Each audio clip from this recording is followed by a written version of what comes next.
Donc aujourd'hui, nous allons voir l'inconscient collectif véhiculé par Carl Gustav Jung.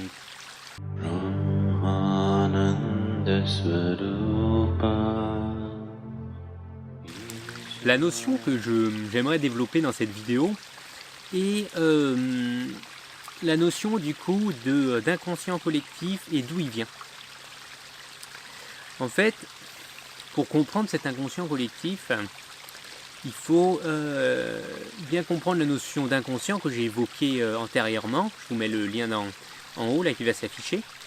Et en second point, il faut aussi comprendre que ce qui n'est pas encore conscientisé pour la personne, cet inconscient, c'est toute la recherche mystique qu'ont eu les cultures primitives, et encore les cultures de maintenant, c'est-à-dire de comprendre ce qui est au-delà de la matière, ce qui est engrammé dans la matière. Comme nous l'avons vu antérieurement, l'inconscient se traverse à partir de l'expérience personnelle. Et là, à ce moment-là, c'est quelqu'un qui connaît comme ça profondément, c'est quelqu'un qui a une profonde sagesse. Et c'est cet ensemble de charisme et de magnétisme que peut avoir une personne qu'on voit et qu'on sent que lui, il a quelque chose de mystérieux en lui qu'on aimerait découvrir. Et c'est cette traversée d'inconscient que cette personne a fait individuellement. Et c'est un chemin qui va être parcouru par à peu près toutes les cultures à travers leur spiritualité. On peut revenir par exemple sur la spiritualité aborigène qui native donc d'Australie, qui est vraiment le vestige de cette ancienne culture animiste qui s'est répandue il y a 100 000 ans et même avant Jésus-Christ pour vraiment répandre l'homme à travers le monde et qu'on retrouve aussi sur les mêmes concepts à travers les Amérindiens et toute la culture vraiment originelle de notre monde qu'on peut retrouver à travers les origines de la gnose par exemple, nous en Occident, et à travers les pratiques tantriques au niveau de l'Orient.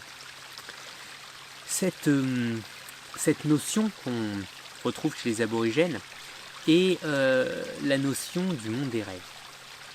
Le monde des rêves est un monde au-delà de la matière, un monde invisible, un monde qui a construit ce monde. Il considère que il y avait le grand Dieu qui s'est mis à rêver et que de ce rêve est né le monde. C'est une vision très belle car elle joint parfaitement justement tout ce qui est logique intérieure, délire intérieur et logique matérielle, que les deux sont reliés. Et que l'Occident de maintenant a tendance à dichotomiser le monde du délire et le monde du matériel, de l'infondé, on va dire, et le monde de la logique, le monde du concret étant fondé, alors que les deux sont liés, puisque que ce soit Bill Gates ou n'importe quel créateur, il l'a d'abord imaginé pour pouvoir le créer dans le réel. Et la phrase de Raymond Poincaré, ce mathématicien du 18e, si mes souvenirs sont bons, va dire par exemple « l'intuition trouve quand la science prouve ». Cette notion est intéressante parce que c'est avant tout l'intuition, et c'est ce fil de l'intuition qu'on vient dérouler après à travers la raison et la science pour vraiment prouver, valider notre propos. Ainsi, tout l'apprentissage qui est proposé par le culte aborigène et tous les cultes primitifs, c'est de retrouver ce délire intérieur, cette subjectivité intérieure qui va nous mener à des compréhensions, des clés de compréhension pour nous émanciper d'une compréhension mécomprise, d'un savoir qui n'est pas intégré, pour vraiment renaître avec cette nouvelle connaissance. Et à mon sens, c'est vraiment ce qu'on peut comprendre à travers toutes les peintures rupestres qu'il y a eu au cours de la préhistoire. Car, à mon sens, tout le travail de toute personne, artistique ou non, est celui de, à travers sa subjectivité, faire quelque chose de concret dans le réel. À travers un maquettiste, eh bien, il va essayer de donner du sens à cet ensemble, de recréer un ensemble qui prévoit, lui, dans sa tête, qu'il voit bien sûr sur la maquette qu'il a pu acheter, mais ou alors si c'est un maquettiste plus un architecte, celui qui l'a imaginé, une maquette qu'il a pu imaginer, c'est créer du réel à travers cette subjectivité, c'est rendre ceci concret. Et à travers l'œuvre de grands artistes, par exemple comme Dali, c'est de représenter sa pensée, sa subjectivité à travers son pinceau, afin de la partager à un plus grand nombre. À travers le travail de Isadora Duncan, c'est l'idée d'être transcendé par cette force, cette lumière, comme elle appelait. Elle dit « je ne danse pas, c'est un mélange d'air et de lumière qui danse en moi ». C'est-à-dire la notion de se détacher de tout conditionnement culturel, de conception, notamment au niveau de la danse qui était très rigidifiée, où elle a amené des passages de chorégraphie justement qui sont totalement étranges pour l'époque, mais qui ont permis d'émanciper la danse de son carcan culturel. Et à mon sens, elle a donné vraiment la définition de la sublimation qu'on retrouve en psychanalyse le plus clair possible, en disant « ça danse en moi », aussi bien que le concept en psychanalyse et la notion que le ça est l'inconscient, c'est-à-dire que l'inconscient danse en moi. Et je le laisse danser sans aucun surmoi pour m'inhiber, sans aucune règle, sans aucune croyance limitante, en laissant la vie me traverser, me pourfendre, et que je suis qu'un canal de cette énergie.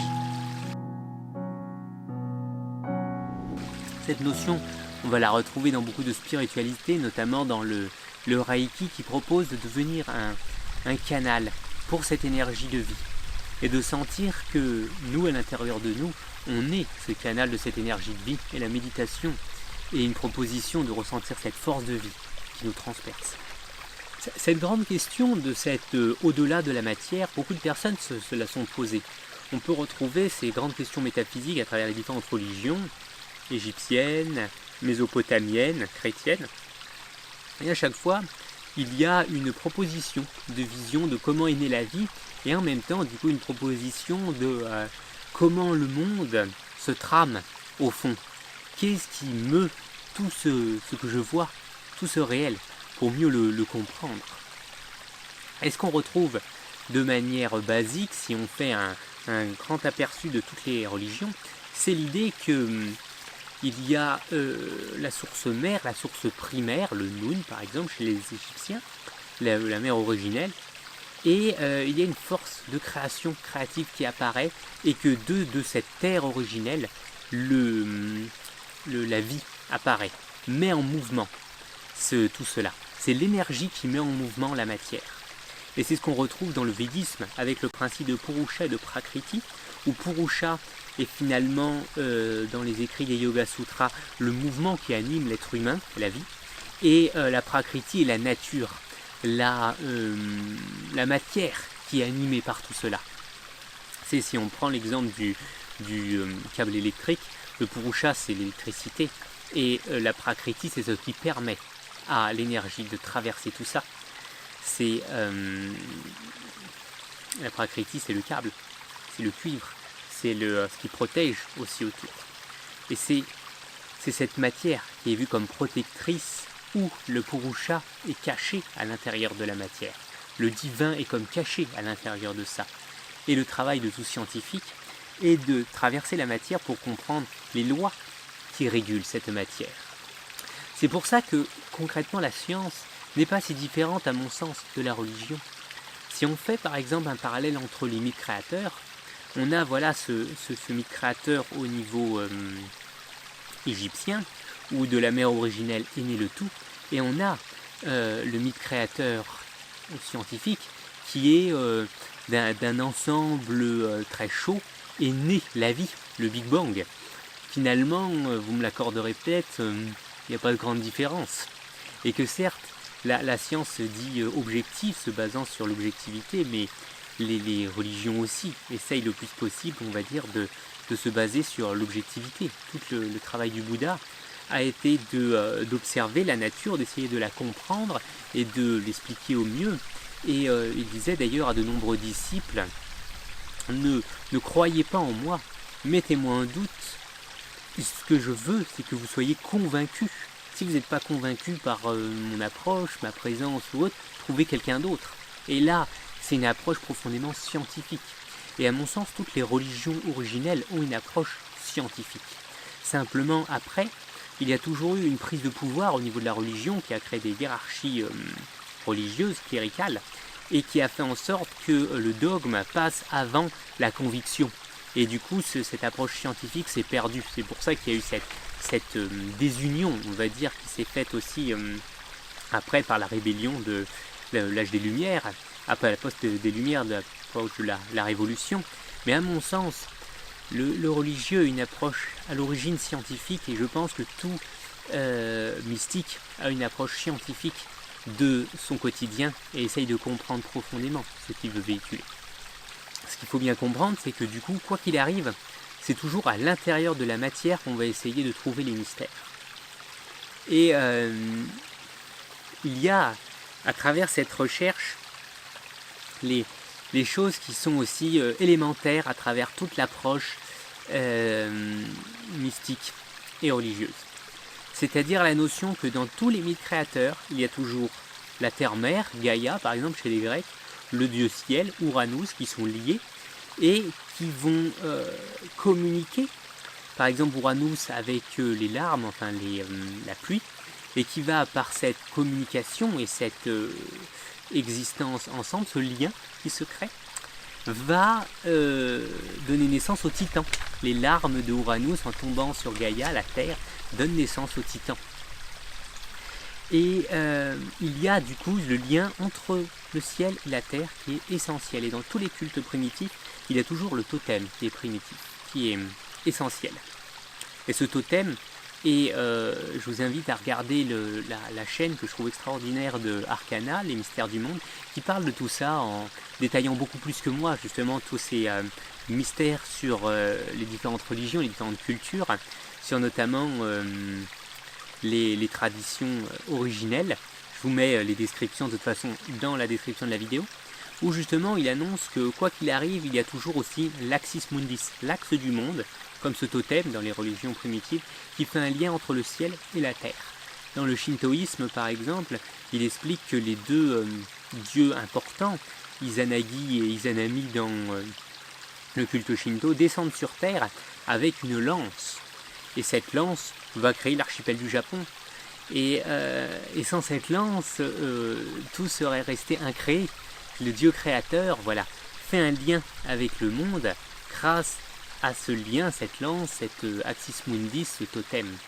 Et à mon sens, toutes les traditions spirituelles et toute l'approche méditative amènent à vivre ce lien entre ciel et terre, entre spiritualité et matérialité, à travers l'axe du corps, la colonne vertébrale, qui est ce serpent qui serpente à travers le monde pour connaître la connaissance, qui vient se glisser au plus profond de la matière pour sentir l'énergie qui la traverse.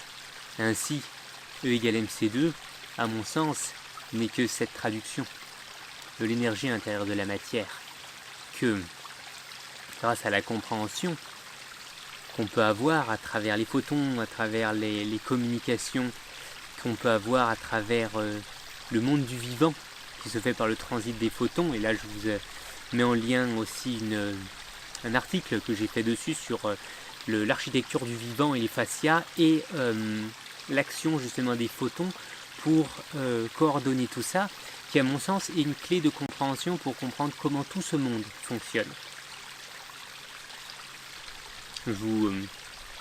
Pour ceux qui sont intéressés, voilà, n'hésitez pas à aller voir ce lien, car ça donne une clé, je pense, de compréhension pour voir ce monde comme unifié. Et comme nous l'explique du coup Arcana sur sa chaîne, il y a du coup deux mondes, le monde knotonien, le monde d'en bas, le monde de la mer, et le monde du haut, le monde du ciel, le monde du Père. Et cette réunion des deux, par l'axis mundis, est la recherche de tout être humain. C'est-à-dire, à mon sens, tout être humain qui a une difficulté, il voit la matière, il voit tout ça, mais il a besoin de comprendre, de donner du sens à tout ça, et du coup d'accéder aux cieux, à ce qui anime tout cela. Et il va le faire, quelle que soit sa quête, à travers justement une exploration de la matière. Et c'est pour ça qu'on retrouve les cultes pariétaux faits au fond des grottes, car c'est à l'intérieur de la matière, du fond de la terre, que se trouve le divin, que finalement dans cette obscurité commence à s'émanciper l'être nouveau, la compréhension plus profonde du monde. Et ce petit bébé qui est encore, on va dire, très en lien avec sa famille, la famille, commence à avoir une émancipation et une compréhension profonde à travers l'exploration de son être. Et cette recherche d'émancipation et de vérité intérieure est la recherche de tout mystique, qui va se mettre dans une grotte, souvent, pendant des dizaines d'années, afin de retrouver cette vérité profonde qu'il peut ressentir, vivre de l'intérieur et ainsi connaître profondément.